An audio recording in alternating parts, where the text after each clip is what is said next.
जय हिंद दोस्तों, एक बार फिर स्वागत है आपका भारत भ्रमण 29 स्टेट में। और इस वीडियो में हम जानेंगे कि माता वैष्णो देवी यात्रा करने से पहले किन किन बातों का ध्यान रखना है जिससे हमारी यात्रा सफल सुखद हो। और आज मैं आपको वीडियो के माध्यम से बताना चाहता हूँ कि यात्रा के दौरान कौन सा मौसम सही होगा, किस तरीके से हम वैष्णो देवी कटरा तक पहुँच सकेंगे, पहुँचने के बाद रुकने के लिए क्या व्यवस्था है, और वीडियो के अंत में इस यात्रा में पर हेड कुल कितना खर्चा आएगा, ये सब अपन डिस्कस करेंगे। तो बिना देर किए चलिए शुरू करते हैं। तो गाइस, सबसे पहले बात करते हैं कि वैष्णो देवी जाने के लिए कौन सा मौसम सही रहेगा। तो फ्रेंड्स, मेरे हिसाब से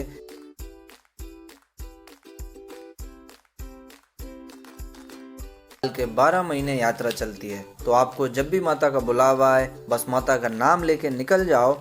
लेकिन फिर भी आपको बताना चाहूँगा कि बारिश के मौसम को थोड़ा अवॉइड करें, क्योंकि लैंडस्लाइड का खतरा थोड़ा बना रहता है। बाकी गर्मी और सर्दी में कभी भी जा सकते हैं। तो फ्रेंड्स, बेस्ट टाइम मार्च से मई के बीच में एंड अक्टूबर से दिसंबर के बीच का होता है। तो फ्रेंड्स, को हमारी वीडियो इन्फॉर्मेटिव लगे तो प्लीज़ सब्सक्राइब जरूर कर देना। क्वालिटी कंटेंट बनाने में बहुत मेहनत लगती है। तो चलिए अब आगे बढ़ते हैं और बात करते हैं किस तरीके से माता के दरबार में आप पहुंच सकते हैं। तो दोस्तों, यहाँ पर आपको 3 रास्ते उपलब्ध हैं, बाय ट्रेन, बाय बस एंड बाय फ्लाइट। चलिए बात करते हैं ट्रेन की। तो जम्मू या कटरा तक सभी स्टेशन से ट्रेन वेल कनेक्टेड हैं। अतः यदि आपकी सिटी से ट्रेन डायरेक्ट ना हो तो आप पहले दिल्ली आ सकते हैं, फिर कटरा तक डायरेक्ट ट्रेन पकड़ सकते हैं। इसके लिए आप ऑनलाइन ट्रेन चेक करके आएँ। ट्रेन ही सबसे कम बजट का साधन है। चलिए अब बात करते हैं बस की। वैसे तो इतनी लंबी यात्रा बस से करना बहुत ही थकावट वाला होगा, लेकिन फिर भी आप दिल्ली आ सकते हैं। जम्मू की डायरेक्ट बस 800 से 1200 रुपये तक पकड़ सकते। अब बात आती है बाय एयर की, तो आप अपने नज़दीकी एयरपोर्ट से जम्मू एयरपोर्ट की फ़्लाइट ले सकते हैं। आप कौन से साधन से आना चाहेंगे कृपया कमेंट सेक्शन में ज़रूर बताएं। तो फ्रेंड्स, अब आगे बढ़ते हैं और बात करते हैं कटरा पहुंचकर कहां स्टे करें। तो फ्रेंड्स, जैसे ही आप कटरा पहुंचते हैं, कटरा स्टेशन से कटरा चौक तक पर्सनल टैक्सी या पब्लिक ट्रांसपोर्ट लेके जा सकते हैं अकॉर्डिंग टू योर बजट।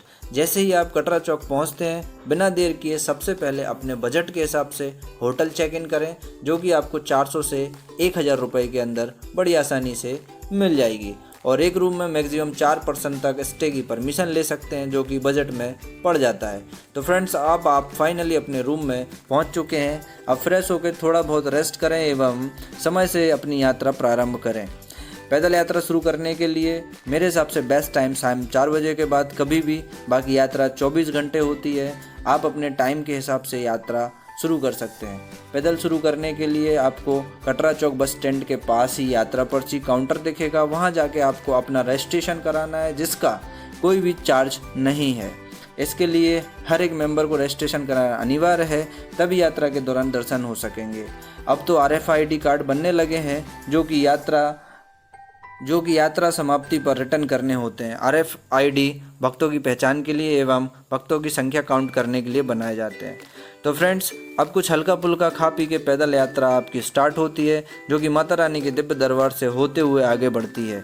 भव्य प्रवेश द्वार तक आपको टैक्सी मिल जाएगी, चाहे तो पैदल भी जा सकते हैं। यदि टैक्सी से जाना चाहते हैं तो 200 से 250 तक कुल खर्चा टैक्सी का पड़ता है। अब प्रवेश द्वार पर आपकी हल्की फुल्की चेकिंग होने के बाद अंदर कर लिया जाएगा। यदि आप गुटखा, तंबाकू, सिगरेट या कोई भी नशीला पदार्थ लेके जाते हैं तो पकड़े जाने पर आपका फेंक दिया जाता है। तो फ्रेंड्स, माता रानी के जयकारे के साथ भव्य दरवाजे से पैदल यात्रा हम आगे बढ़ते हैं।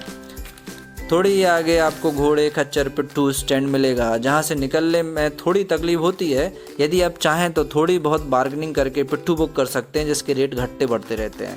फिर भी आपको 700 से 1000 रुपये तक पिट्ठू मिल जाता है। माता रानी की असीम कृपा और आशीर्वाद से अब आप प्रथम दर्शन चरण पादुका पहुंच चुके हैं।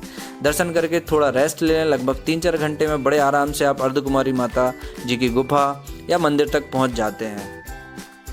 तो दोस्तों, बिना रुके सबसे पहले एक मेंबर को दर्शन का टोकन लेने जाना है, जिससे आपको टोकन नंबर मिल जाएगा। तो फ्रेंड्स, टोकन नंबर के हिसाब से आपको अगले 24 से 48 घंटे में के भीतर टाइम लग सकता है। अब आप थोड़ा चाय, नाश्ता, समोसा, कचौड़ी, दाल, राइस और भी बहुत कुछ खा पी सकते हैं एवं रेस्ट करके भवन की तरफ प्रस्थान करें। प्रस्थान कर सकते हैं यदि आपकी शारीरिक शक्ति ने जवाब नहीं दिया हो तो।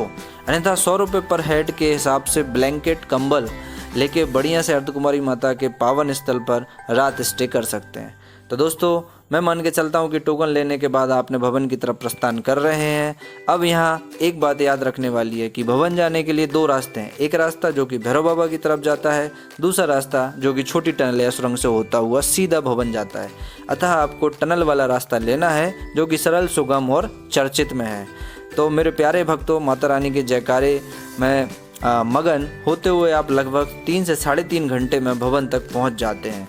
रास्ते में आपको हल्की ठंड का एहसास होने लगता है एवं भवन में विराजी माता रानी आपके साथ लुका छुपी करने लगती हैं, क्योंकि आपको भवन दिखना शुरू हो जाएगा, थोड़ी देर बाद छुप जाएगा।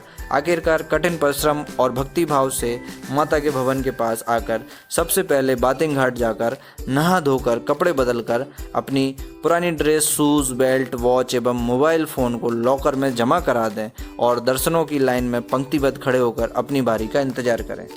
माता रानी अपने सभी भक्तों की झोलियां भरती है जो सच्चे मन और श्रद्धा से माता के दर्शनों के लिए आते हैं।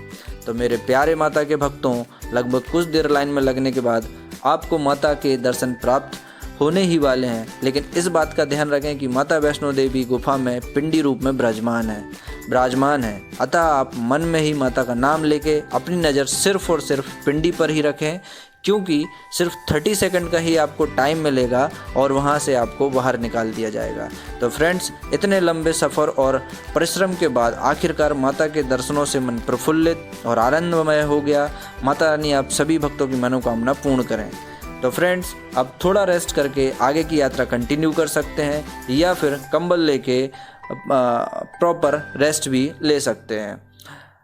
बाबा भैरवनाथ की खड़ी चढ़ाई के लिए लगभग 2 किलोमीटर की पैदल यात्रा शुरू होती है। चाहे तो रोपवे ले सकते हैं जिसका किराया दोनों साइड का लगभग 100 to 200 रुपीज़ के बीच पड़ता है। तो फ्रेंड्स, लगभग 2 से 3 घंटे की यात्रा के बाद भैरव बाबा के दर्शन हो जाते हैं एवं बहुत ही प्यारा और प्राकृतिक नज़ारा आपको वहां से देखने को मिलेगा।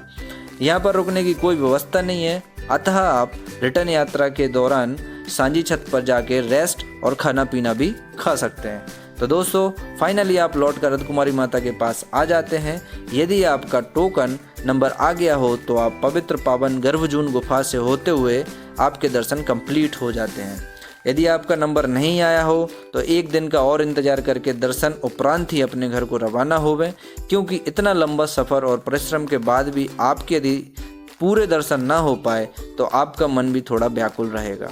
तो मेरे प्यारे भक्तों, अंत में आप सकुशल अपने आशीर्वाद कटरा वापस आ जाते हैं और रेस्ट करने के बाद अपने घर को रवाना होते हैं। इस पूरी यात्रा में आपको बहुत सारी यादें, मोमेंट्स, फ़ोटोज़, वीडियोस अपने मोबाइल्स और कैमरे में आप संजो के लेके आए हैं एवं अपने सोशल मीडिया अकाउंट पर अपलोड करते हुए माता रानी की जयकारे लगाते हुए, माता रानी से विनती करते हुए कि अगली साल माता का फिर बुलावा आए।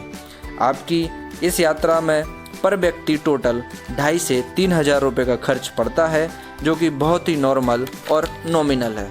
तो दोस्तों, आपको ये यात्रा कैसी लगी कमेंट में ज़रूर बताएं एवं मेरी मेहनत और यात्रा गाइडेंस की और भी ऐसी वीडियोस देखने के लिए मेरा चैनल सब्सक्राइब ज़रूर करें एवं दोस्तों बेल आइकन को ज़रूर प्रेस करें। धन्यवाद मित्रों, मिलते हैं अगली वीडियो में नई यात्रा के साथ। जय हिंद, जय भारत।